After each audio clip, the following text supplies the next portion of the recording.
Start. So what I have here is a speedometer from a 1969 Volkswagen Beetle, and I had taken it apart and had put it back together wrong, and I'll show you what I did so that maybe you don't make the same mistake. So there's what the faceplate looks like, and as you can see, the needle moves freely and comes back to zero. My needle had broken, so I hot glued it back together. That'll have to work for now until I can find a place that maybe sells parts. And here is the gas gauge that goes inside of the speedometer. So the problem that I had was, when you remove this portion of the assembly, there's a magnet inside here. This magnet should spin freely and should be fairly clean. Mine's still got a little bit of dirt and grime on it. But inside of that magnet assembly is a little pinhole right here. See that pinhole? That pinhole has to line up inside of this cup with that little needle. And if it doesn't line up, then you're not going to get your speedometer's not going to turn. It works off of a magnet. So, when you're assembling it, you might want to push against your center of your needle assembly a little bit and wiggle everything around until this drops down into place, like so. Oh no, it's not quite there. Okay, sit and play with it until you get it to marry up, and then once you do and you've got it held in place, flip it over. Make sure that your needle moves freely and springs back to zero.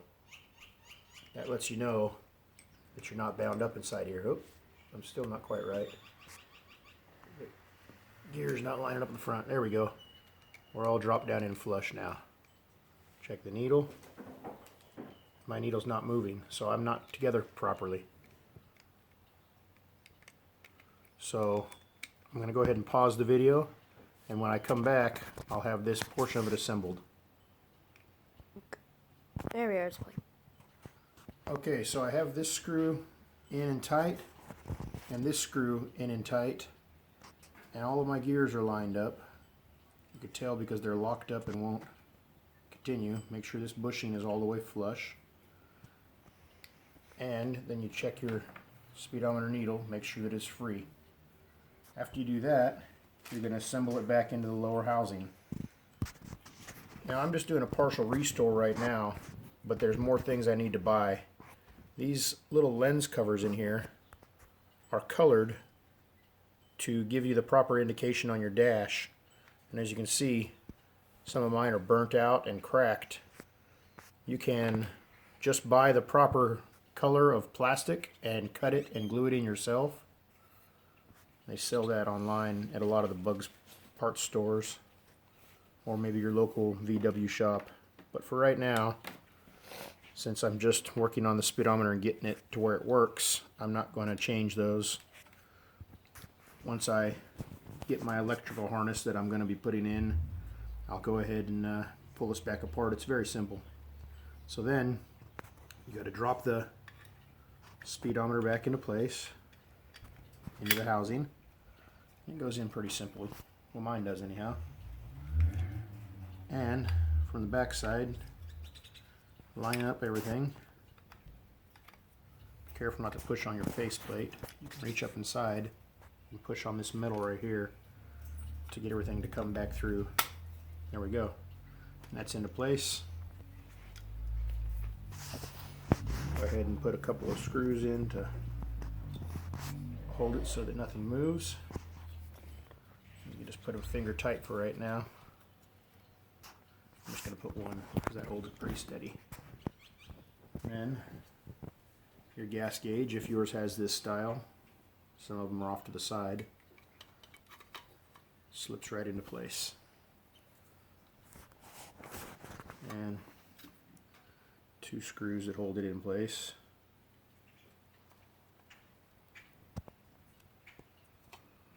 And what I I didn't show you on this video was when I pulled this speedometer apart last night. I took all the gears out and I cleaned them up and got them ready to hopefully last another 20-30 years without having to pull it apart to lube.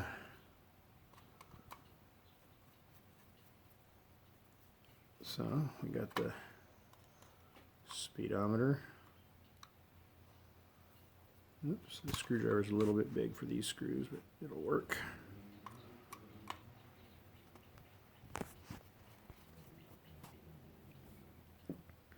The other screw in the back of the speedometer here. And taking this thing apart is exactly the opposite of the way I'm putting it back together right now. This screw is for a bracket that holds your, I believe it's your blinker relay assembly onto the back, which plugs in to this terminal for your fuel sending or for your fuel gauge. So I also took a socket and I tightened up these connections. They were a little bit loose. I've been having intermittent problems with my fuel gauge not reading correctly, so hopefully that solves my problem. And then your faceplate, which you can take all apart.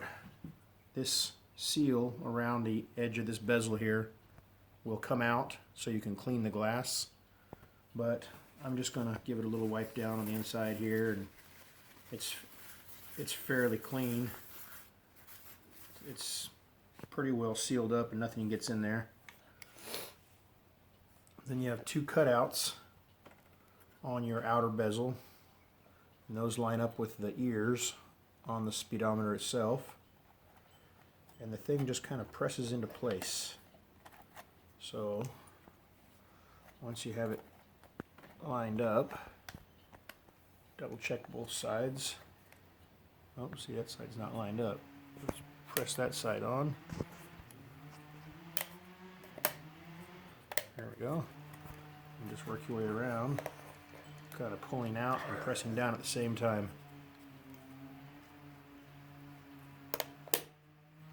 Just clips right into place like that. And it should rotate a little bit once you're all locked in. It won't be tight anymore.